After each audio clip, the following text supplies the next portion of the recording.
Oh, hey. I was just sitting down to have myself some breakfast. I made myself something particularly rich today.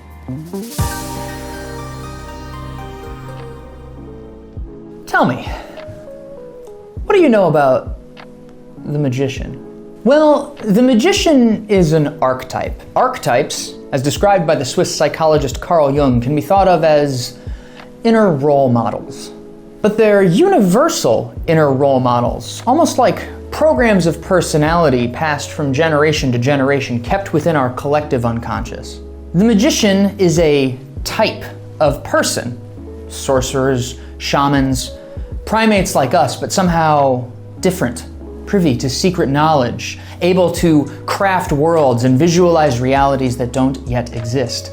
Brilliant thinkers, inventors, geniuses with a keen understanding of human nature. You know the guys. Seekers of truth and light, straddling a line somewhere between man and God. At least, that's the archetype. And it's one that our culture loves. Our favorite stories are about powerful magicians and the impossible odds they overcome, their divine mastery of the material. Even time distorts in their wake. We really love stories about dark magicians, the evil genius, and how the hero rises to overcome him. We know this archetype well, and we're fascinated by it. The tech guru, the comprehensive designer, the charming mad scientist, Tony Stark. There are people in the real world who we have sort of deified because of the way that they manifest this magician archetype. People like Jeff Bezos, Bill Gates, Elon Musk. And it pulls us under their sway, even if we think they're evil, because there's an uncomfortable truth to their power. Through some combination of luck, skill, luck, and privilege, luck, these magicians rise from obscurity and find themselves on top of whatever systems they happen to end up in. These systems are then tethered to them through the intangible magnetism of the myth of their power. People believe in them. Even people who don't particularly like them believe in the myth of the power they hold. And that locks it in. It certainly makes some of us want to hold them accountable for the way things are in the world.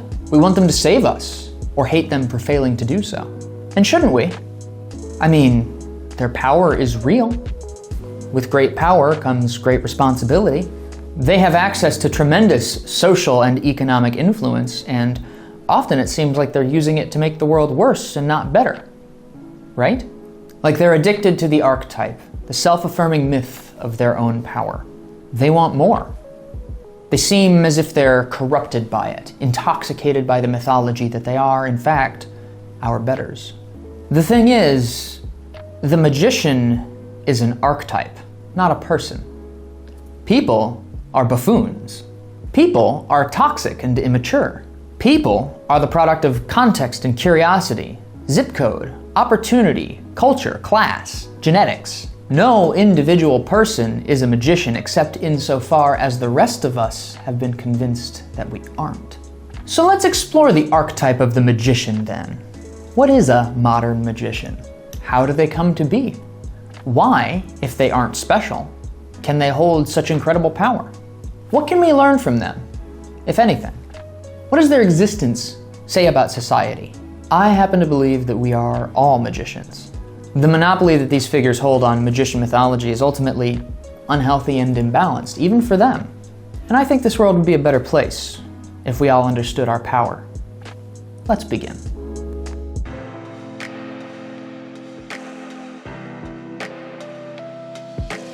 Of the brains that have existed, Albert Einstein's is perhaps the most famous. They practically made a reliquary out of it. It was removed within hours of his death and has since been the subject of repeated study. Researchers wanted to compare his brain to normal brains to figure out why his was so much better. Of course, the research is a bit sloppy. I mean, the people who were studying it knew which brain was Einstein's brain. Hey man, that's Einstein's brain. Don't fuck it up. And so the research that showed more similarities than differences between his brain and regular brains tended to get downplayed. I mean, it was biased. Unconscious bias tends to lead to dubious conclusions. It's an ironic case of magician mythology, as our belief that his brain is special interferes with the sober analysis, showing us that maybe it isn't. But I don't want to talk about Einstein's brain. I want to talk about the magician-like genius that had us so fascinated with his brain to begin with, and the lie we've been sold about our own. In a talk on education given by the exceptional Sir Ken Robinson, he cites a study that measured divergent thinking in about 1,500 kindergartners. Divergent thinking, he explains, was the kind of thinking that Albert Einstein was very good at, the kind of thinking that challenges the parameters of a given question. Lateral thinking, creative reasoning. If someone asks you to think of as many uses for a paperclip as you could possibly imagine, the average person might come back with something between 15 to 20. Pick a lock, hotwire a car, presumably clip paper. Now, someone who is very good at divergent thinking can come up with hundreds of possibilities, because they expand the scope of the question. They don't assume the nature of the paperclip you're asking about. Nobody said the paperclip had to be paperclip size. Nobody said it had to be made out of metal. What would you do if you had a paperclip that was 300 feet tall, or made completely out of cheddar cheese, or what if both? I'm lactose intolerant, so probably not much. Robinson asks the audience, how many of these kindergartners do you think tested genius level or above for divergent thinking? Somebody in the audience yells out, 80%. Robinson smirks and says, 98%. 98%.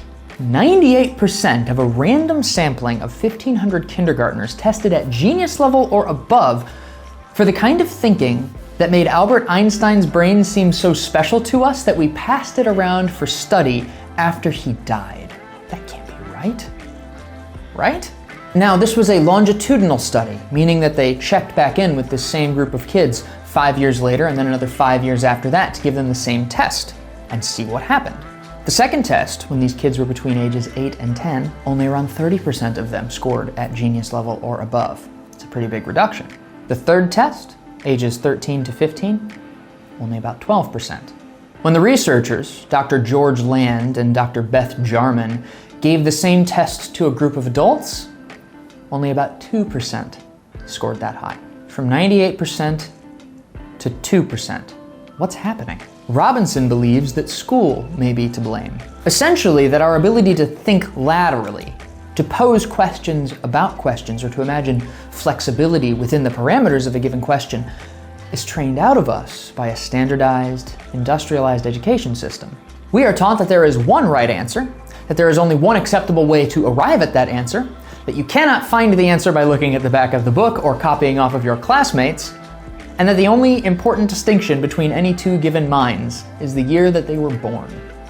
If Robinson's right, then our education system is systematically removing divergent genius from the human population. Now, whether that's intentional or not, our school system was not designed for fostering genius. It was designed to make the children of the working classes into good laborers, good soldiers, and good citizens, all of which require an unquestioning acceptance of a certain way of doing things. Not great thinkers, rule followers. No, really, look, you can trace the lineage of the modern public education system with the desks and the blackboards all the way back to Victorian England, where the children of the working classes were being trained to become bureaucrats in service of the English Empire. Reading, writing, and arithmetic were the exact skills needed to be able to take a student from London, or a student from Australia, or a student from anywhere in the empire, and send them anywhere else in the empire, and plug them into a system and know that they would work just like a cog in a machine. That logic at the core of public education, that philosophy, has never really changed. Sugata Mitra, in his TED Talk, talks about this, about how our education system has not evolved with the needs of the world. We're still teaching kids so that they can get jobs without really noticing that the world doesn't necessarily reward that anymore. Said the professional pancake artist on his magic vlog he films for money. Let's come back to Einstein. Einstein is basically a secular saint, the patron saint of genius. He's seen by many a layperson as the smart man, the father of modern physics, so legendarily intelligent that his name has become an ironic insult for foolishness. Feynman didn't get that. I suppose Higgs got a boson. Fermi got a paradox. Miss Schrödinger got a cat. But what exactly did Einstein do? I don't think I'm alone in expressing that, at least as a kid, I didn't really know. Honestly, not until like last year, when I read it in The Dancing Wu-Li Masters by Gary Zukov, who explained the story in very non-academic terms. I saw Einstein on motivational posters. I saw his name in books and magazines and movies. I heard about him from pop culture, and I saw his cartoon on Animaniacs. It's all wrong! All wrong! I am a failure. Einstein is a dummy. But he was always presented along with these blackboards covered in abstract mathematics, literal runes that made me feel stupid just for looking at them. I had already by that point in my life learned that math was hard, failure was shameful, and so Einstein just seemed like he was better than me. So damn smart, he knew what E equals MC squared meant. By deifying him, putting him on a pedestal, his accomplishments became something that I couldn't even aspire to. How dare I think I was as smart as Einstein? He was a magician. Hey, that's Einstein's brain. Don't fuck it up. So imagine my surprise when I found out why Einstein was famous. He's famous because he was childish. Einstein was not smarter than everyone around him. And that's not to say he wasn't bright. He certainly was intelligent, but the feature of his intelligence that mattered for his astounding legacy was its divergence. He was a divergent genius, meaning that he could think outside of the parameters of a question, just like those kindergartners. Einstein is most famous for his theory of relativity, which suggested a whole lot of crazy things about the very nature of time and space. Perhaps the craziest thing that he suggested was that time itself isn't constant, that the flow of time changes. And that's not a very intuitive idea, is it? But that's the point. Einstein was surrounded by brilliant thinkers and people that had been contemplating physics for a very long time. They knew they didn't have it all figured out, but it did seem at a certain point like they were very close to figuring it all out. There were just a few tricky problems that needed to be buttoned up, and then they could tie the whole thing in a bow and put it on the shelf, and we could move on to building cities on Venus or whatever. But in order to solve one of those finicky final problems, somebody had to come along who had the audacity to wonder, what if time isn't constant? By envisioning a solution in which time wasn't constant, one of those finicky problems could be solved. By thinking outside the assumed parameters of the question, can the paperclip be 300 feet tall? Something none of his contemporaries had considered. Albert Einstein destroyed just about everything we assume about reality in the process. Asking that one little question, tugging on that one little thread, does time move the same for everything? Having the courage to do so instead of having the answer assumed, and all of human knowledge surged forward, swift as the coursing river. But you don't need to be a math genius to ask that question. You don't need to be a human computer to suggest that answer. You need to be innocent, to think like a child, to have a ridiculous idea and take it seriously. What if time isn't real? Well, of course time's real. I have to work 8 hours a day, 40 hours a week. I gotta be at my job all the time. I got a birthday every year, and so do you, and so does everybody. We're all getting older, and everybody's one day closer to death, and of course, time moves the same for everyone. What kind of a fool would suggest that it doesn't? Well, apparently, Albert Einstein. Learning the equations, anyone can do that. I mean, if you can memorize a phone number, you can memorize math equations. Just because you haven't doesn't make you inherently unintelligent. The shame that we all feel about our abilities mathematically is really more of an outgrowth of the way that our school system imposes those strictures about have to do it the right way, have to do it the same time as everybody else, and if you don't, you're a failure. As a matter of fact, the whole point of the Sugata Mitra TED Talk I mentioned a little bit earlier is that if you leave a computer under a tree in rural India, kids in the area will teach themselves English so that they can play with it. And our conventional education philosophy does not account for that. So it's not intelligence that creates the divine magician archetype, at least not the rote academic intelligence that we've been sort of passively taught to think of intelligence as. Rather, it's creativity. Once you know the stuff, once you have a general understanding of what is known and what is unknown and the fundamental ideas behind a discipline, what makes you Albert Einstein is if you're able to throw it all away for a moment. Beginner's mind. If you can let go of your programmed assumptions about what is and is not possible.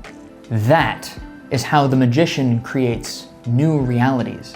They can envision a world free from assumptions about what is and is not possible. Einstein's theories have continued to hold up. Every few years we see another barrage of news stories about how we've detected those gravitational waves he predicted, or imaged a black hole that happened to refract light the way he said it would. And it's easy to see him as a kind of astrophysicist bodhisattva. But you gotta remember, he had help.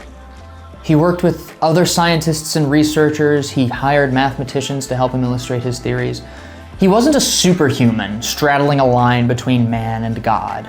He was a human who happened to end up in the field of physics, who happened to be able to think outside of the box, who happened to have the right collection of ideas click in his head in the right way at the right time. His special ability, his divergent genius, seems to be abundantly present in almost all children, and we train it out of them over time. There's a commonly told anecdote, and I'm not sure how apocryphal it is, about Einstein being diagnosed with a learning disability and being told by his teachers that he was a stupid child. I've sometimes wondered if perhaps his teachers' belief that he was hopeless somehow spared him from some of their educating as they passed over him to focus on children with more potential. And if perhaps that preserved the spark of innocence within him that we would later come to see as genius. It begs the question, how come some people are able to step into the power of the magician archetype so much better than others? And what can we do to unlock this hidden potential hiding in everyone? Well, there's a lot to be said about the consequences of a personal narrative.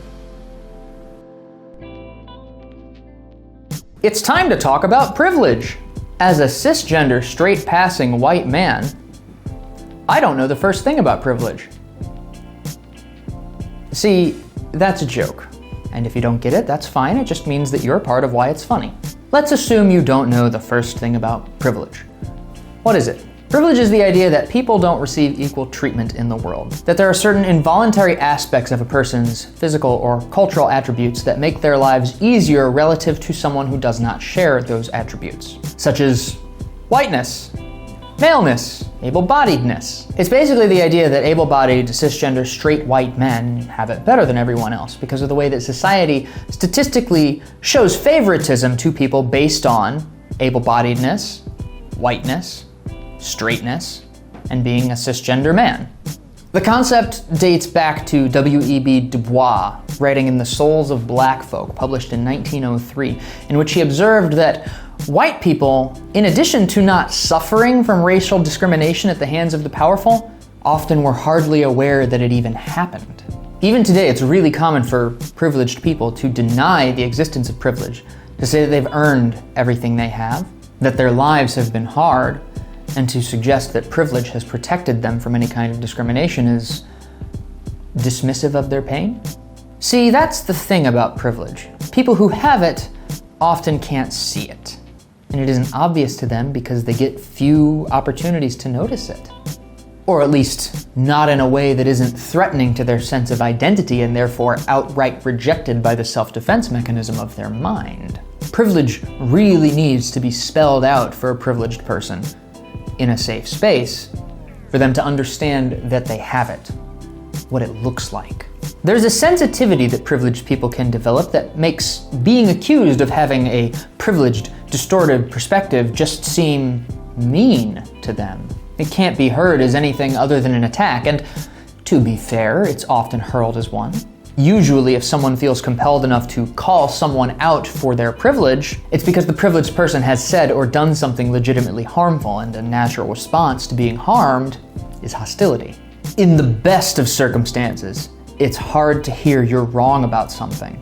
But when you're in the uncomfortable position of being confronted in public by someone who is suddenly and unexpectedly upset with you about something you have no existing, nuanced understanding of due to the very nature of privilege, white fragility makes sense. White fragility describes the emotional hair trigger response that a lot of white people have when confronted about matters of their own racism or privilege, which makes it essentially impossible for anyone to help them understand it.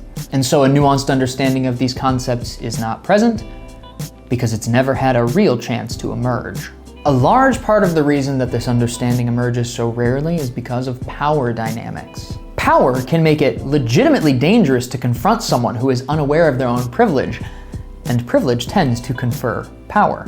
For instance, white people generally have the power to call the police on a black person and have a statistically higher chance of getting that person arrested or killed than the other way around. That is, in fact, a form of structural power, and one that many people who do not think of themselves as racist at all are all too willing to employ if they feel emotionally attacked. A timely example of this is Amy Cooper, the white woman who recently went viral for calling the police on a black man in Central Park, specifically and intentionally informing those police that he was a threatening African American male, even though he wasn't threatening her. And this is all well documented by the man in question. Cooper immediately had her life ruined after the video went viral and masses of people went to find out who she was, where she worked. She got fired from her job. I think they even took her dog away from her, it being a rescue that she was choking in the video. And one of the most interesting things about the Amy Cooper story, one of the most, I think, valuable for discussing, is that in her public apology, one of the first things she said was, "I'm not racist." Now, there are a lot of people who think that she's just lying about that. I don't think she is, though. This is one of the interesting things about privilege and power and racism is I think there are a lot of people who are deeply racist and are walking around under the deluded impression that they aren't. I don't think she's lying. I think she believes she's not racist. And that's a big part of the problem. I could honestly do an entire video about racism and sexism, the Jungian shadow, and the way that what you suppress into your unconscious has a way of coming up and controlling your behavior and making you do things. And I probably will at a certain point. But this video isn't about that. Suffice to say that Amy Cooper and her "I'm not racist" insistence is a case study in how privilege pushes your awareness of power dynamics into your unconscious. I think she allowed unconscious and unresolved racism within herself precisely because her privilege has allowed her to believe a story in which she has no responsibility or need to dig up and confront the racism that is quietly brewing within all of us. The entire world has now seen her attempting to wield her power as a white woman calling the police on a black man, lying that he was being threatening, clearly aware that doing so would threaten him. And I hope that there are people around her that can give her a safe space, so to speak, to process this astronomical humiliation she has invited into her life, so that maybe she can learn and grow and become a different person as a result of this. They say that repentance is the highest good. So I guess we'll see. When someone with privilege ends up in a position of power, where they directly exert authority over other people, anyone less privileged that has to relate to them, such as by being their employee, can't safely confront them about matters of inequality. Because what happens to those employees? They get fired, or they get demoted, or they get put on a list, passed up for promotions. They get punished for being honest about their feelings, about the privilege the people over them have. The privileged authority projects their sense of being attacked onto the person raising the point, and communication breaks down. In relationships of power, authenticity is strangled. And so the privileged keep on keeping on, none the wiser to the power they have. They can move through the world completely unconscious of the power that their privilege confers to them until it becomes time to use it. Now, in our magician archetype, imagination is a defining component, as magicians possess the capacity to imagine new realities. But the feedback loop of privilege and power contributes to a gigantic imbalance in the imaginative capacities of people of different social classes, further alienating marginalized and oppressed people from the magician archetype. There's a handy concept I learned from the book The Utopia of Rules by the anthropologist David Graeber called Interpretive labor. Interpretive labor refers to the kind of psychic work a person of a marginalized identity must do when relating to someone with power. People with power are free to engage their imaginations in the work of inventing things, designing things, envisioning new realities for human culture and business, while those who lack it are forced by circumstance to use their imaginations to anticipate and accommodate the impulses of those with power. Writes Graeber, creativity and desire, what we often reduce in political economy terms to production and consumption, are essentially vehicles of the imagination. Structures of inequality and domination, structural violence, if you will, tend to skew the imagination. They might create situations where laborers are relegated to mind-numbing, boring, mechanical jobs, and only a small elite is allowed to indulge in imaginative labor, leading to the feeling on the part of the workers that they are alienated from their own labor, that their very deeds belong to someone else. It might also create social situations where kings, politicians, celebrities, or CEOs prance about oblivious to almost everything around them while their wives, servants, staff, and handlers spend all their time engaged in the imaginative work of maintaining them in their fantasies. Most situations of inequality, I suspect, combine elements of both. Building out from our prior deduction that all people are capable of an Einsteinian genius that gets trained out of us by a hierarchical education system designed to turn us into conformist laborers, you'd think we'd be a little more upset by this arrangement. However, Graeber points out that this imbalance in imaginative labor contributes to a further irony. The result is that while those on the bottom spend a great deal of time imagining the perspectives of and actually caring about those on the top, it almost never happens the other way around. That is my real point. Whatever the mechanisms, something like this always seems to occur, whether one is dealing with masters and servants, men and women, bosses and workers, rich and poor. Structural inequality, structural violence, invariably creates the same lopsided structures of the imagination. And since imagination tends to bring with it sympathy, the victims of structural violence tend to care about its beneficiaries, or at least to care far more about them than those beneficiaries care about the victims. In fact, this might well be, aside from the violence itself, the single most powerful force preserving such relations. End quote. In other words, we tend to look up to and empathize with people who, by the very nature of the power they hold over us, could not care less about us. To me, that seems like a less than ideal arrangement for all people involved. For those who lack structural power, it decimates your creativity and actively subverts your ability to effectively contribute to any system you happen to be in. For those who possess structural power, it breeds a weakness of character, fragility, that leads to systems where nobody feels safe to tell one another the truth. Innovation dies, or is at least significantly reduced, as this massive pool of human creativity within an organization lies dormant.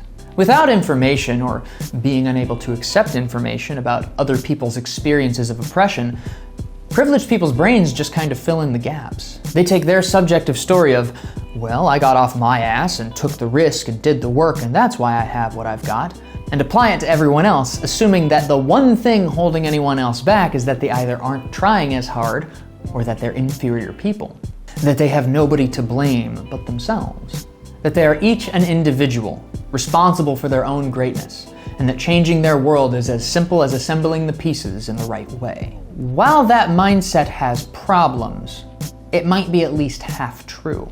True or not, it's a powerful thing to believe. If you assume that the state of your life is entirely dependent upon the force of your own will, whether that is objectively true or not, chances are good you're more likely to believe in the force of your own will. You're more likely to assume the validity of your own ideas and manifest the mythology of your own power, which, if you're lucky, will then affirm and feed itself. This, more than anything, is why I think that success seems to favor cisgender, straight-passing white men.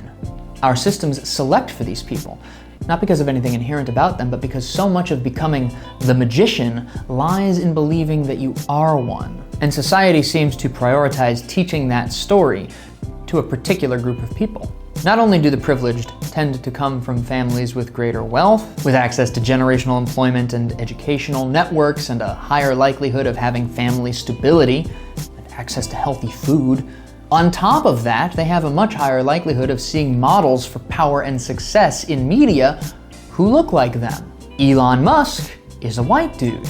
Tony Stark is a white dude.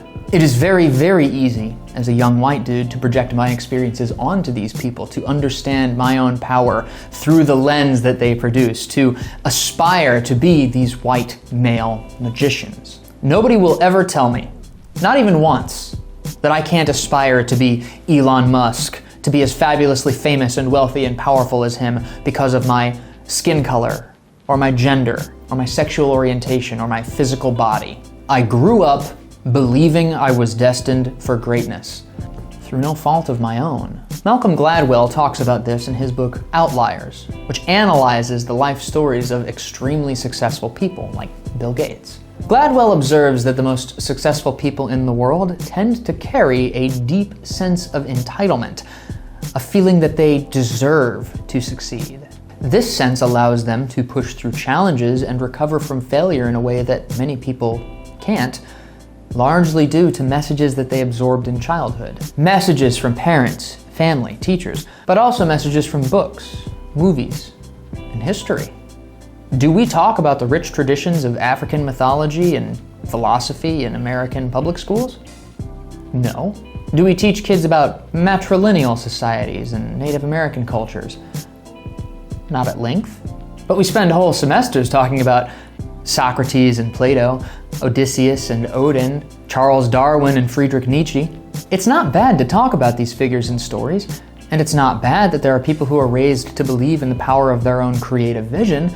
The problem is, we're leaving out the vast majority of the population, and as a result, are subverting an incalculable amount of human potential, innovation, and evolution. This imbalance in messaging, the passive subconscious influence imposed on people through representation or lack thereof in media and culture, through poverty, opportunity, and discrimination, it's really bad for all of us.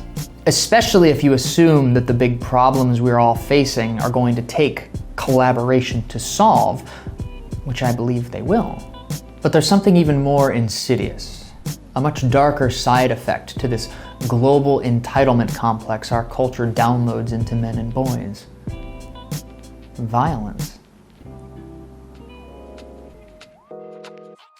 There's a wicked karmic polarity to the unconscious bias at work in the world, a yin to the yang, as it were. Because if there is such a thing as privilege, if white men have a statistically easier life than everyone else, and I believe that they do, what of the white man who can't believe that?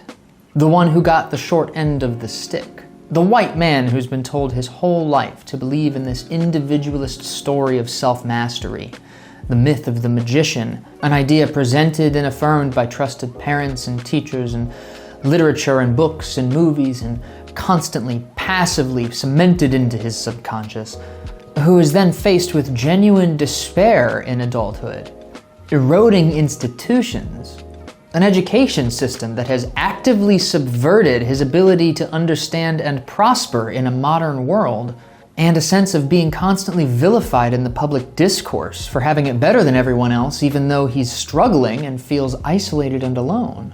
Cry me a river, you might think. But then what? There's a lot of people out there who think like that, who see that as their story. I can completely understand a person of a marginalized identity having trouble caring. Like, listen, you don't have to empathize with the pain of white men. That's fine, and I get it. But I can do it for you. I am one, and I know this pain. And I know how painful it is to realize that I've hurt someone because of it. And I know intimately the shame that can come from even admitting that this pain is there. Because why should anyone else care? We are privileged. Our lives have been handed to us on a silver platter. To complain about our situation, to talk about the intense misalignment between what we were told our lives would be and the harsh reality that every time we were made to feel like we could do anything was a lie. And that whether we like it or not, that programming is going to distort our sense of self until maybe someday we're able to integrate it, maybe by going to therapy, but Why would you go to therapy if you aren't weak? There's all this willpower that society has taught us to cultivate, this shadowy masculinity that consists almost entirely in refusing to take no for an answer and refusing to be vulnerable, plus a nebulous sense that we'll one day be powerful, but that day never comes. A generation without a sense of purpose and service to anything except their boss's bottom line. No great destiny, no opportunity to manifest what our subconscious has been programmed to believe is our birthright. We didn't program it. We got stuck with it, immersed and indoctrinated within a toxic culture that taught us the wrong things. And with no money to start a family, or else no person to start a family with that will tolerate our unresolved bullshit, our communities are atomizing. Families are moving away from each other. We don't even have enough time after our exhausting day jobs to cultivate deep friendships with the people that are still in our lives. And we've been raised in a world that emotionally stunted us to the point where deep connections become fraught or impossible. We're discovering how toxic the dating tactics we learned from culture and from other men are by employing them, hurting other people, and humiliating ourselves in the process. And we're still never getting any closer to retirement. So what do? Well, a lot of us kill ourselves, slowly with drugs and food and alcohol, trying to numb the pain of the bleakness that surrounds us over the course of our lifetimes, or else quickly with guns and knives and cars and whatever. The intangible, overwhelming shame and self-loathing born from this passive sense that you've failed to live up to your magician's potential, it can slowly suffocate you until you get to a point where life feels like a meaningless charade. If all I have to live for is a job I hate in service of a goal I don't believe in, I'm completely alienated from my community, and I've failed to live up to my magician's potential, what's the point? Some of us try to bury the pain, unconsciously driven to take out our suffering on other people. We push it down and don't even understand what it's doing to us. But there in our subconscious, it's perfectly able to influence our behavior. Like a toxic rot, it feeds into this resentful, spiteful, hateful cycle of blaming others, taking it out on them, alienating ourselves from them, suffering as a result, and then blaming them some more. In particularly toxic cases, we explode. Literally. We gather weapons and chemicals and things that produce explosive forces meant to penetrate and kill the human body. Can't get much more archetypically shadow masculine than that, I suppose. In a twisted sense, this is a fulfillment of the same magician archetype that is at work in people like Elon Musk. This is its shadow at its darkest. A complete inversion of the same egoic compulsion that drives the magician, using force of will to bring change to the world. This change, though, is pure destruction, a complete abandonment of our connections to other people. People who go on killing sprees must suppress their empathy entirely, and it takes a lot of will to do that. It's very easy not to empathize with the pain of murderous white men. I mean, even saying that phrase sounds a bit insensitive, doesn't it? The pain of murderous white men? Because those murderous people take other people out of this world. We should prioritize the victim's pain, right? But there are many millions of white men out there who are carrying a lot of pain and have no idea what to do with it. Nobody is reaching out to them. Nobody is helping them process it. Some people are actively shaming them for having it in the first place. If we don't face their pain, consider it, and have compassion for it, somebody else will. Peddlers of hateful ideologies understand this process and co-opt it in service of their own goals, teaching vulnerable, desperate men to embrace hatred and giving them a sense of control by telling them that their pain is caused by an other. Yes, that is wrong, but pain makes people into fools. One unfortunately placed pamphlet may be all it takes to awaken and channel someone's long-seething despair into hatred. In his book, Christian Picciolini, an ex-white supremacist who now works to de-radicalize people and guide them away from hateful ideologies, talks about this vulnerability to radicalization as potholes.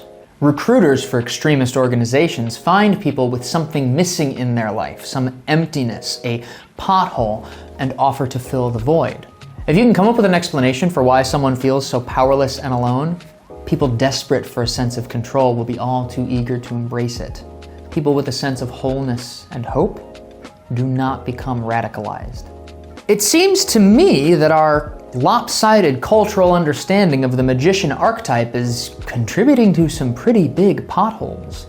If there's only room for a few success stories, but you're brainwashing whole demographics into believing they're the chosen ones while brainwashing everyone else into believing they will never be, you find yourself in a recursive feedback loop of entitlement, inequality, violence, both structural and physical, and human despair. You find fear in everyone's heart.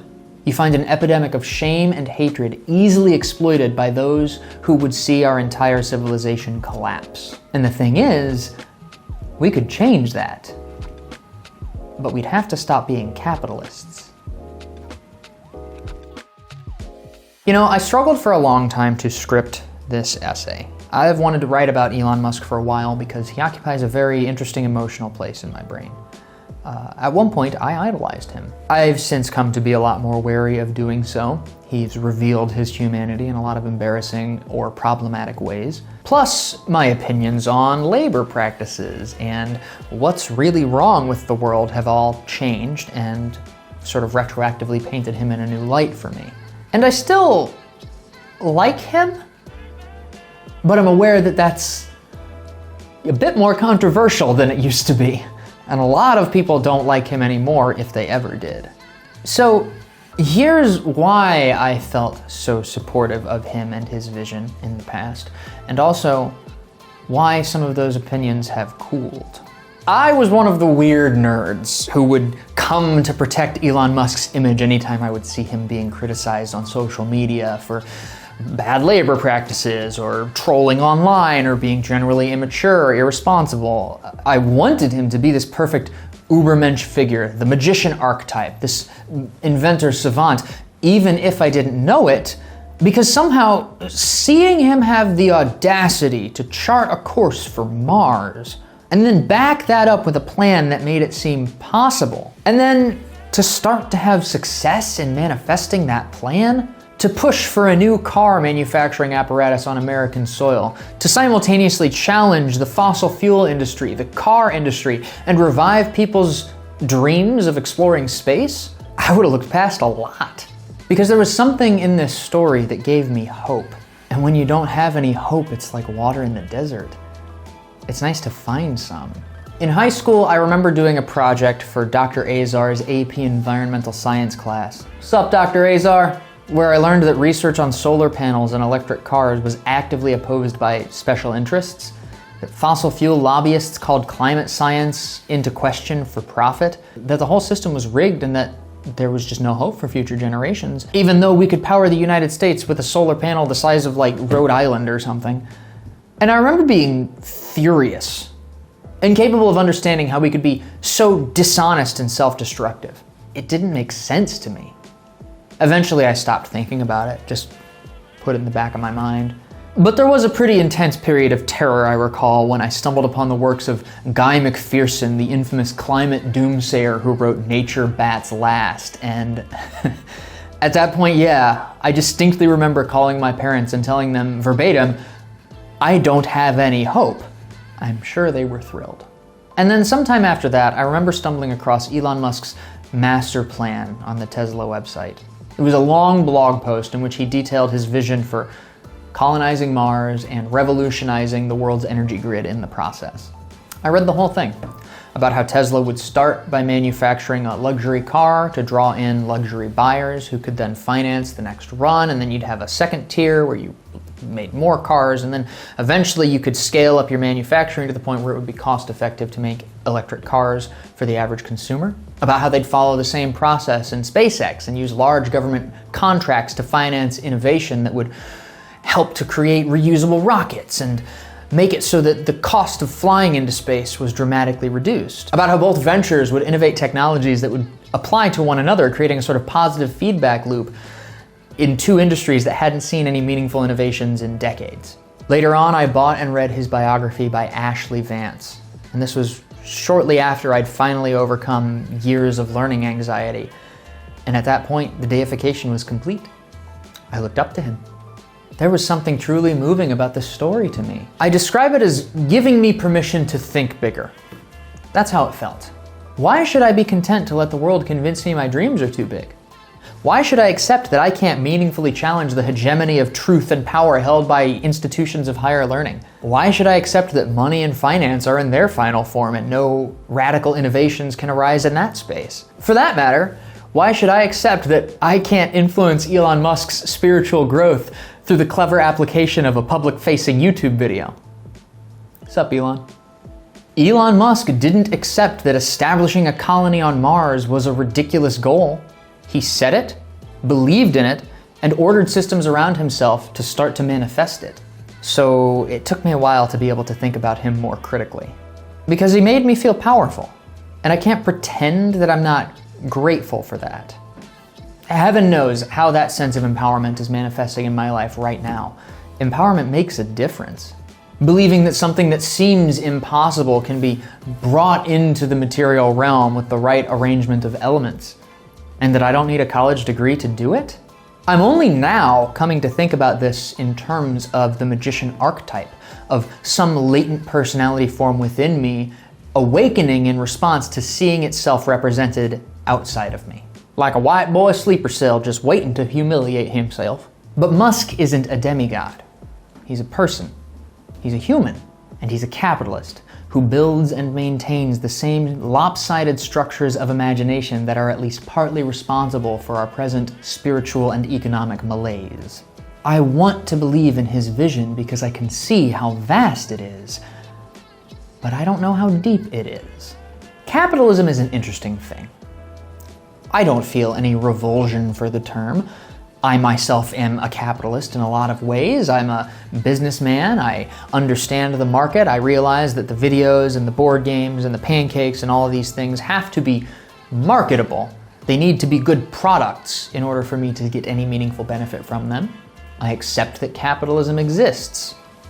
I like to think I understand power. I don't like the idea of anyone having undue power over me, but I also don't particularly like the idea of having power over anyone else. I don't like the idea of being in charge. I like the idea of being useful, of being accepted, of having a purpose within the group that I am in. In fact, I'm deeply anxious at the idea of leading from the front because it seems incorrect to me. Like, it seems karmically incomplete, like bad math. I tend to think that if your vision is good, and if you're good at communicating it to other people, you don't need power over them to manifest that vision. In fact, the best way to manifest a vision, in my experience, is to empower other people to help you do so. To explain what I mean, let's get weird. Let's get alchemical. This is the modern magician after all. Let's talk about the masculine and the feminine. I like to imagine that capital, the money that is invested in systems so that those systems will produce profit, is a masculine force. Capital is both the money and the idea, the seed, the genetic information. It's the essence of masculinity in the abstract Taoist alchemical sense. When a capitalist magician wants to make something happen in the world, wants to give birth to a new reality, they find a batch of laborers to impregnate with their idea. Sometimes it starts with just them, with just their laborer, but anytime they scale up to increase their profit, they must do so through collaboration with somebody who accepts their idea and builds it. In that case, labor would be the feminine. Labor is the force that receives that seed and then through simple processes builds it into greater and greater complexity before giving birth to the product or service or good the capital was intended to produce. And this is all highly symbolic, of course. Now, which of these two forces do you think is more important to that seed-bearing fruit? Now, you might certainly think the answer is obvious, that the masculine capital contains all of the resources and information necessary to ensure that seed is successful once the idea is born. And so, therefore, it's perfectly acceptable for the investor, the visionary, or the leader to take the lion's share. But without the feminine, nothing happens. That idea, that impulse, whatever was contained within the seed, can't exist. Without the mother, you're just masturbating, pretending. Furthermore, now that we all understand just how dime a dozen Einsteinian genius would be if we would just cultivate it, that nearly all humans are born with the ability to think like the Platonic smart guy, Does a capitalist's vision matter as much? Aren't we all capable of creating meaningful visions for the future? Isn't the knowledge necessary to produce necessarily present within the minds of the laborers who produce it? The only thing that makes Elon Musk special in this sense is that he assembled the capital and felt entitled to his vision. So what purpose does capital serve to the greater good? Well, none by default. It mostly serves the purposes of the capitalist. The person who through luck, skill, luck, or privilege, luck, or some combination of the three, has access to a bunch of money and a sense of entitlement. Now that person may have a vision that is worthy of fulfillment, but if the only way to fulfill it is to sap the energy of all of the people whose help you need to fulfill it, to exploit the value of their labor in service of your own vision, I find that extremely unsatisfying. I think it's philosophically and existentially vacant and not an arrangement that we should be actively preserving. This arrangement is fundamentally disrespectful to labor, to the feminine principle. And I guess it's just one more way in which femininity is seen as disposable. It's offensive to the spirit, and I think it makes the world worse. There's this thing called the labor theory of value, which basically says that unless a laborer has an equal stake in the company as its founder, someone is stealing the value of their labor. If I buy a factory, and the only way that I can make a satisfying return on my investment so I can live in a big empty house is if I hire you to generate about $50 of profit in an hour, and in exchange I pay you about $10 of that every hour, then I'm exploiting you to the tune of about $40 an hour. You are making me $40 in exchange for the $10 I give you. Your labor is generating $50 of value, and I'm only giving you 10 of it. I then get to take that $40 and do whatever I want with it. I can expand the business to make myself more money. I can hire more laborers to make myself more money. But at the end of the day, the amount of value you have generated is going to me.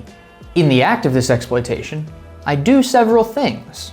I maintain my authority over you and create a relationship of implied structural violence which stunts communication. I put myself in a position to have my privileged perspective affirmed and soothed, which compromises my ability to learn, grow, and innovate. I enrich myself and serve my own imagination at the expense of everyone else's.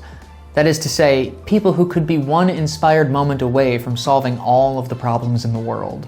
And I make you an expendable piece of my machine, perpetuating the myth that you are beneath me, and I create a world of more poverty, inequality, and suffering. Now, I don't work for Tesla or SpaceX. I don't know what it's like to work for Elon Musk outside of the anecdotes and the news articles and the tweets.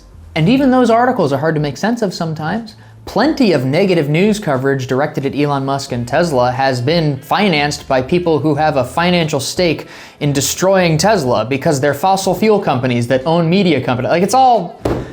it's a messy situation. Like, of course they're gonna signal boost the bad stuff. Capitalists are gonna capitalist. And because Musk is so visible and active and front-facing, and he seems to revel in the fame and power that doing so seems to give him, he's gonna be a lot easier to disparage, to blame him and make him look like a bumbling CEO imbecile, as privileged, powerful men so often seem to be. But at a certain point, I realized that that doesn't matter. It doesn't matter how unfair certain outlets might be to Musk. It doesn't matter why he doesn't want his employees unionizing or what he plans to invest his profits in, what important projects he has in mind. It doesn't matter how afraid he is of artificial intelligence. None of it matters for any of them. Bezos, Gates, Musk, anybody.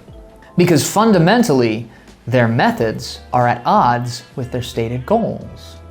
Giving people hope, fighting climate change, revolutionizing human society in such a way that some giant holy war or a series of environmental cataclysms doesn't kill us all. All of those problems have their roots in the same consumerist fear that fuels the ventures of these so-called magicians. Capitalism is fundamentally at odds with our collective ability to address these problems, because capitalism is the root of the imbalance. It is the reason so many people feel so trapped and powerless within the systems of their own exploitation. It is the reason for extremist violence, racism and sexism, hatred, scarcity and fear. Capitalism is the philosophy at the core of our destructive education system which decimates human genius. It was engineered to make people into good laborers in service of capital. Capitalism is the philosophy of greed, the idea that having a lot of money should entitle you to make a lot more of it, regardless of how you make that money, or of how good your vision is, or whether or not you need to completely disregard the potential futures in the vast majority of the people whose help you need to enlist to realize it. Now, look, I said that I like to imagine that I understand power before. I understand there probably would be no way in hell for a worker-owned collective to try and revolutionize the electric car industry. I mean, the industries it threatens, the capital it threatens, the political influence, the tax code, the militarized police, something would have happened. Somebody would have stopped it because it isn't how things are done. Anti-capitalist experiments over the last few hundred years have only lasted insofar as they've been able to protect themselves with violence. Otherwise, without fail, they are crushed or consumed by exploitative systems that care only for profit. If you want to gain power in the world we have today, you have to understand how capitalism works. Musk clearly does. The luxury car came first because the rich have to want your thing to exist in order for you to be able to scale up the manufacturing process to the point where you can bring the costs down and make it commercially available to the rest of the people. But what's the point? Do we need to stop burning fossil fuels? Yeah. Does Musk's venture help that? It's kind of hard to say, isn't it? That old chestnut, there's no ethical consumption under capitalism. Because the materials used to manufacture these cars, the rare earth minerals in the batteries, or the fuel expended by the 50-plus SpaceX launches every year, these have a real cost, both human and environmental. We need to replace so many gas-burning cars with electric ones because people drive them every day to get to jobs that they have to go to draw paychecks so that they don't die. Have you heard that global carbon emissions have fallen 17% as a result of the shutdowns due to the COVID-19 pandemic? That if we really wanted to, we could restructure society in such a way that Elon Musk's envisioned energy revolution would immediately become 17% less urgent? There are other solutions to the problems we face, but they won't stroke a magician's ego. I have no idea if Elon Musk has considered alternate solutions. But he's, ironically, a big part of the reason why I believe that they're possible. Because nothing seems impossible to me anymore.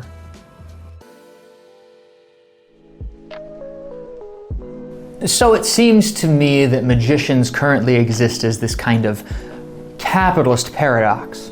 I looked up to Elon because it seemed like only a savvy capitalist would be able to stand up to the savvy capitalism of the fossil fuel and car industries. And there's probably truth to that. But as I've grown, as I've stepped into my power and learned better where it actually comes from, the story I tell myself and the faith I have in my own vision, the more I realize that we do not need to idolize people like Elon Musk. We do not need to revere the magician because in reverence, we distance ourselves from that potential within us. With scorn, too, we place them on different footing than us, elevating our sense of their power and viewing it as an evil. But really, that power is a natural phenomenon, one that can be understood and mastered. Magicians are like the Grand Canyon, and so is capitalism. It's just some shit that happens. You know how we change it? We change it. We believe that it can be changed, and we liberate our imaginations from the system that is destroying us. We stop creating companies with top-down structures of power and compensation.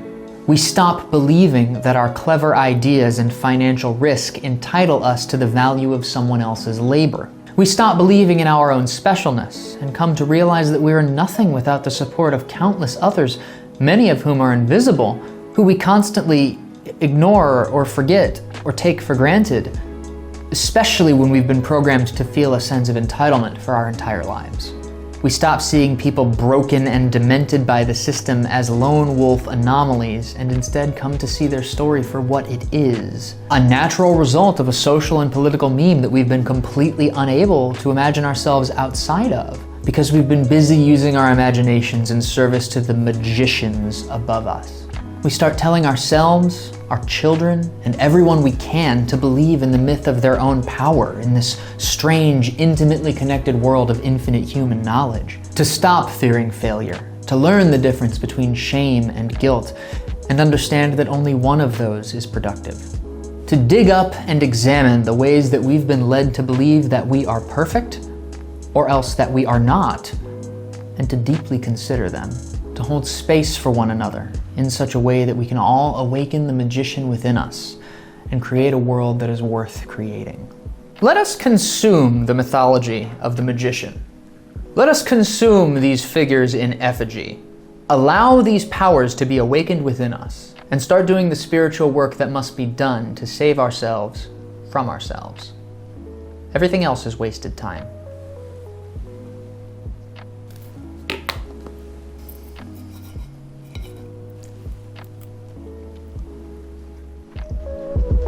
It's quite rich.